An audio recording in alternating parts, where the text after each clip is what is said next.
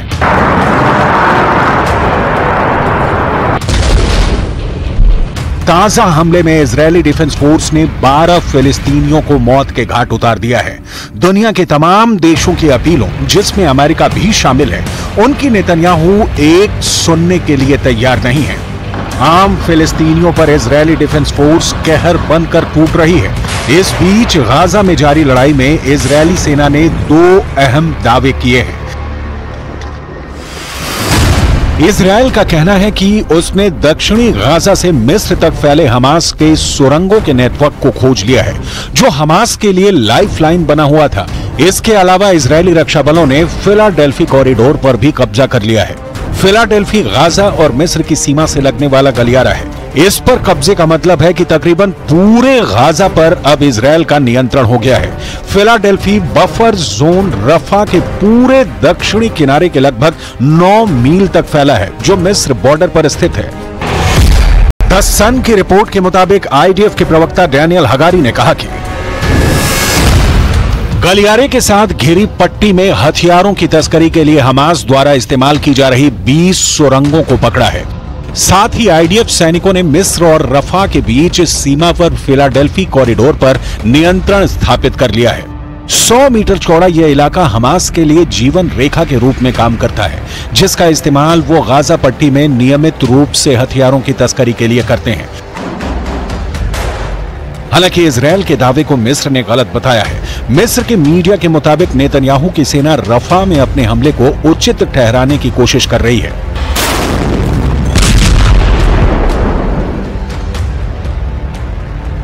Israeli दावे के मुताबिक उसने रफा सीमा पर नियंत्रण कर लिया है। इसके बाद युद्धग्रस्त इलाके में ले जाई जा रही सहायता रुक गई है।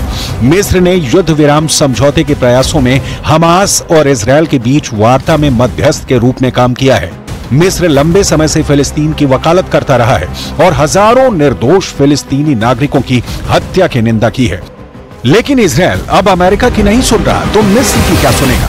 अमेरिका ने फिर से यह क्लियर कर दिया है कि रफा में जो उसके लिए हथियार नेतन्याहू इस्तेमाल कर रहे हैं, वो इसके खिलाफ है।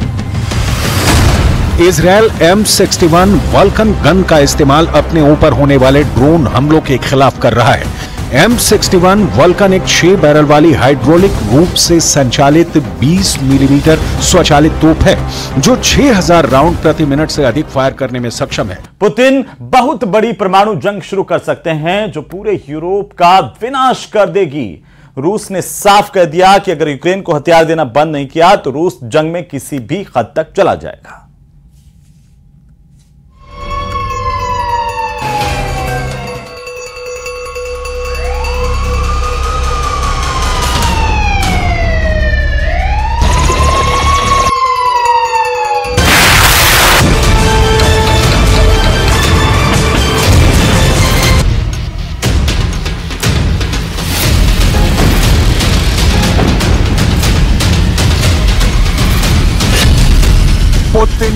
की आखिरी जंग, 72 मिनट, 300 करोड़ मौत।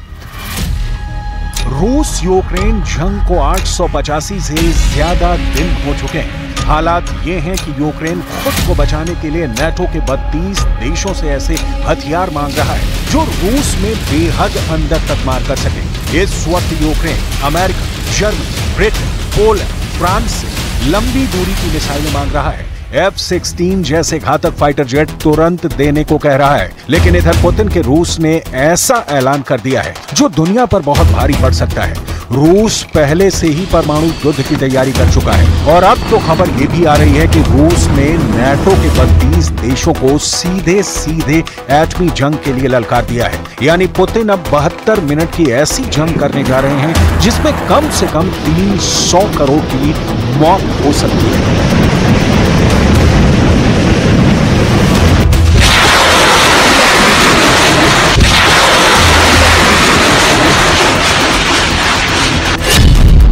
भस्म होगा नाटो, 32 देशों को परमाणु धमकी।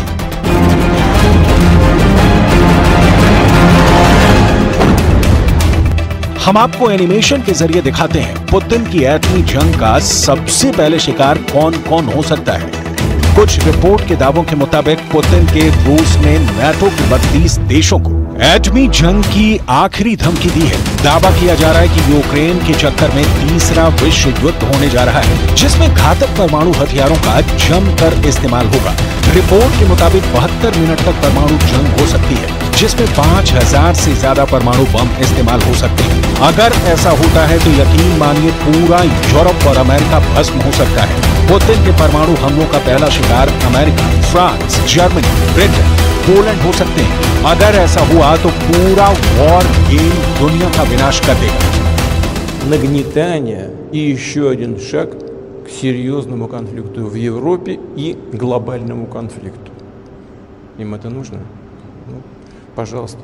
Мы все равно будем делать так, как мы считаем нужным, вне зависимости от того, кто находится на территории Украины.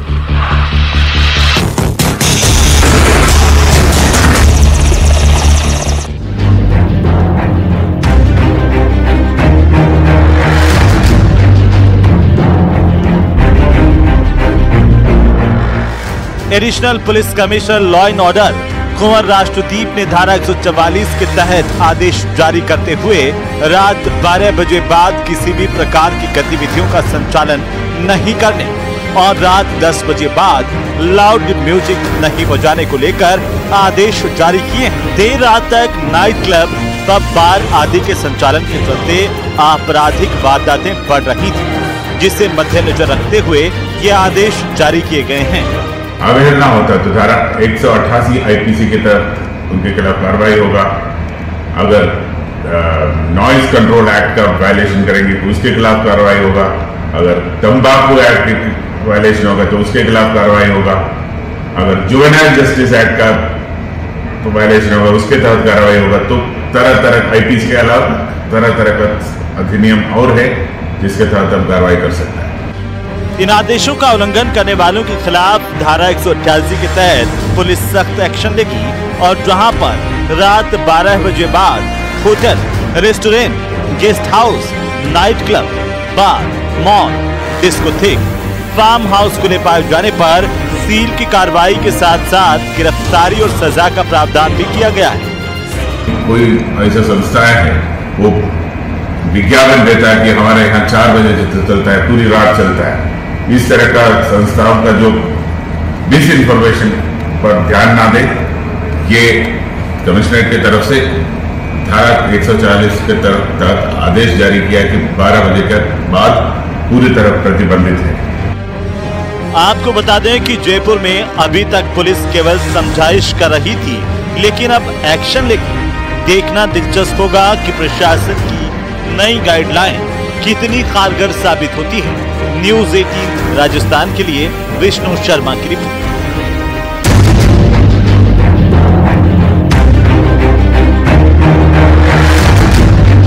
तो कहते हैं समझ के चलो पाकिस्तान के पास एटम बम है।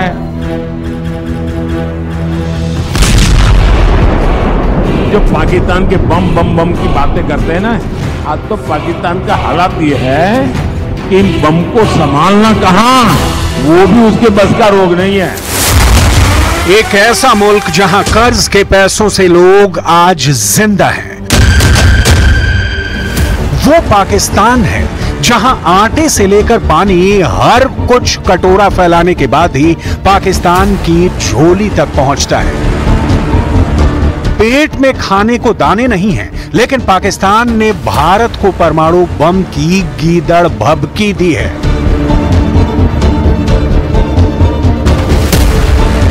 पाकिस्तान के परमाणु बम की देखरेख करने वाली नेशनल कमांड अथॉरिटी के खालिद अहमद किदवई ने कहा है कि पाकिस्तान के परमाणु बम को लेकर कोई नो फर्स्ट यूज की नीति नहीं है। किदवई ने कहा कि पाकिस्तान के परमाणु बम पूरी तरह से तैयार है।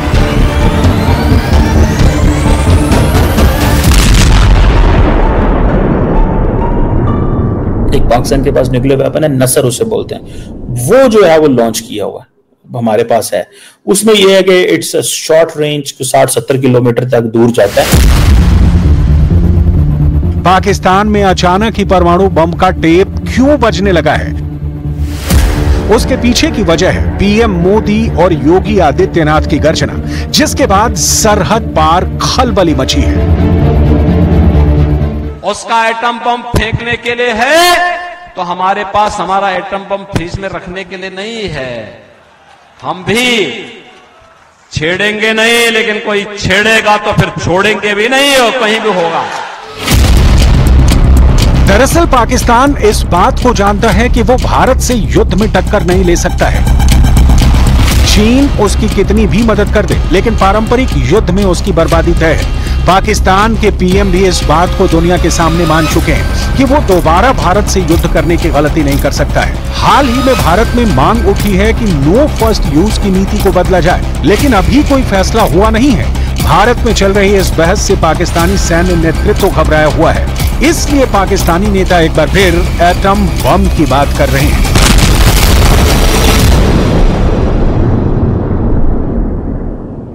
पाकिस्तान कहता है जी कि हम तो फर्स्ट यूज करेंगे, ठीक है जी, हम तो यूज करेंगे। उसकी वजह यह है कि we can not compete with India in conventional capability. So इसीलिए पाकिस्तान हर रोज अपनी न्यूक्लियर थ्रेशोल्ड जो है उसको नीचे करता रहता है। और अगर आप इंडिया का स्टैंड देखें, अब इंडिया भी अपनी पोजीशन बदल रहा है, ठीक है जी। इंडिया भी ये कह रहा है कि हम नो फर्स्ट यूज पे नहीं खड़े हुए। अब पाकिस्तान के अंदर ये बौखलाहट इसलिए है क्योंकि 4 जून की तारीख नजदीक आ रही है और भारत की तरफ से बीजेपी के कई नेताओं ने ऐलान कर दिया है कि 400 पार आते ही पीओके को भारत में मिलाने का एक्शन शुरू हो जाएगा। इसलिए पाकिस्तान के हाथ पांव फूल रहे हैं और अब तक पाकिस्तान के अंदर वहां सरकारी अफसरों ने भी कबूल कर लिया है कि पीओके अब पाकिस्तान का हिस्सा नहीं। आज एजी साहब ने एक बहुत इंटरेस्टिंग बात कोर्ट में की। उन्होंने कहा कश्मीर एक फॉरेन टेरिटरी है, तो ये आई थिंक एक अच्छा इंप्रेशन नहीं है जो रियासत दे रही है कि कश्मीर हमसे अलग है या कश्मीर हमसे नहीं है। ये अच्छी बात नहीं थी, मुनासिब बात नहीं थी करनी थी।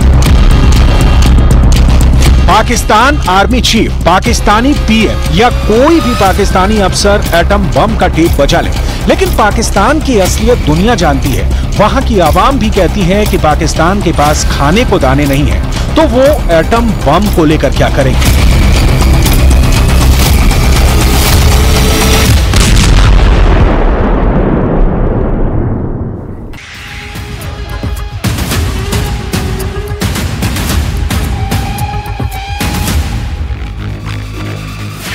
नोएडा और ग्रेटर नोएडा में हाई राइज बिल्डिंग ही दिखाई पड़ती हैं। बिल्डिंग इतनी ऊंची होती है जिससे लिफ्ट यहाँ की मूलभूत जरूरत है। बिना लिफ्ट के ऊपर से नीचे या नीचे से ऊपर फ्लोर पर जाना संभव नहीं होता। लेकिन इन दिनों सोसाइटी में एक के बाद एक लिफ्ट के खराब होने की घटनाएं सामने आ रही हैं। अब ताज़ा मामला नोएडा की पॉश सोसाइटी का है, जहाँ पर लिफ्ट अचानक खराब हो गयी। उस वक्त एक परिवार लिफ्ट में सवार था, जिसके साथ उनका छोटा बच्चा भी मौजूद था।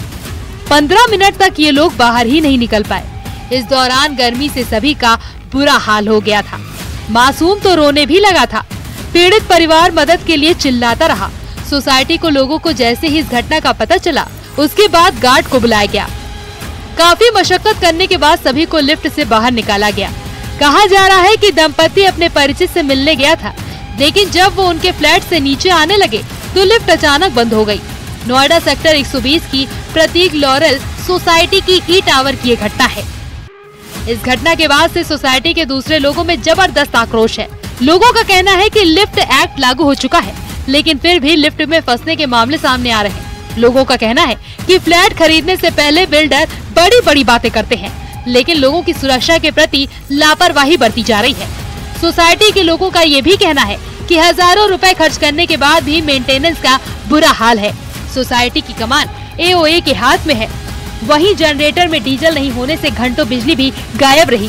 किसी तरह डीजल मंगवाने के बाद जनरेटर दोबारा शुरू किया जा सका। ये घटना इस परिवार के लिए बेहद डरावनी और तनावपूर्ण रही। Bureau report, news 18।